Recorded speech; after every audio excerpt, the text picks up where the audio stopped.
Perfeito. Temos ouvinte de bola. Vamos lá, por favor. Sim.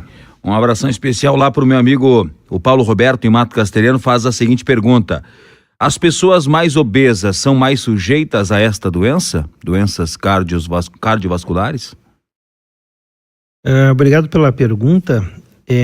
De uma certa forma, sim. Porque justamente o obeso, ele traz junto consigo, na grande maioria das vezes, o sedentarismo, a hipertensão arterial e o diabetes. E muitas vezes também o colesterol elevado. Então é um combo, né? Não é comum a gente encontrar um obeso que não tenha esses fatores de risco, ou alguns ou todos, né? E se o combo estiver formado, aí realmente pode ser um desastre. Eventualmente, em situações de exceção, talvez num paciente muito jovem, obeso, não tenhamos todos esses fatores de risco. Perfeito. Mais ouvintes de bola, vamos lá. A Marta perguntando o seguinte: quando uma dor de cabeça deve ser um alerta para algum tipo de problema vascular sério?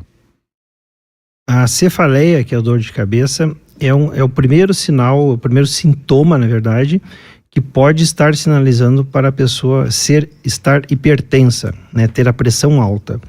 E isso deve ser a primeira investigação que tem que ser realizada.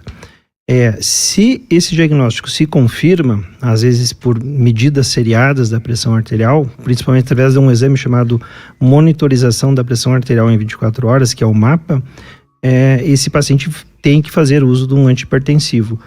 O risco é essa pessoa, pela persistência da hipertensão arterial, ter um AVC hemorrágico, que é um derrame cerebral, ou se por acaso geneticamente ela tem um aneurisma dentro do cérebro, romper esse aneurisma, né?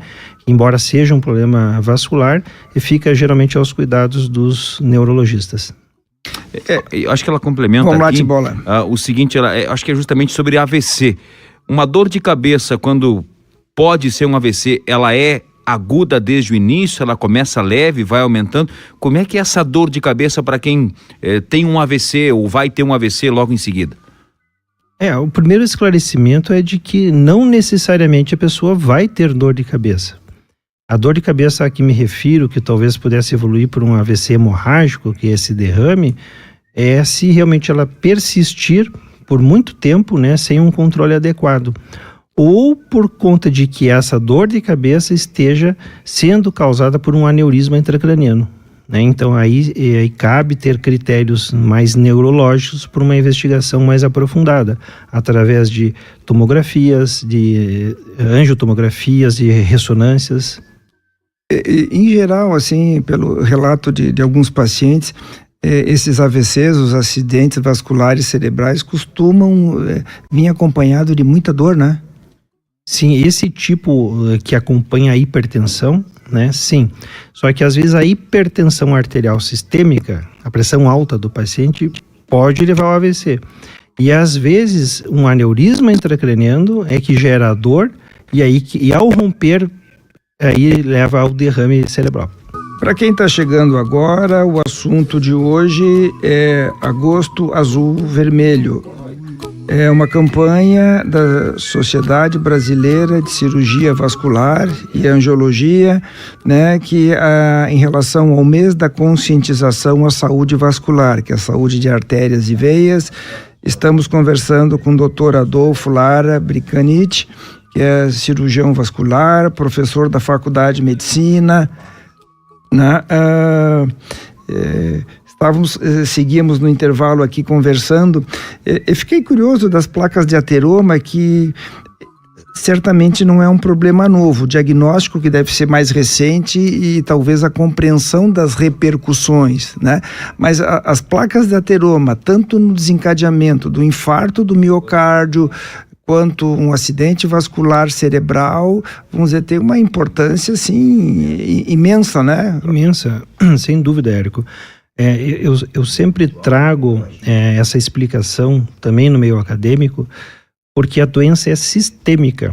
É a mesma doença porque envolve o mesmo encanamento. Então nós somos um corpo, um organismo, e as artérias é que vão adoecer da mesma forma. Se obstruir uma coronária, vai ter um infarto. Se obstruir uma cerebral, uma carótida, vai ter um AVC isquêmico, que é um infarto no cérebro. E se obstruir uma artéria da perna, vai ter um infarto no músculo da perna. Todos são infartos, todos são isquemias, né?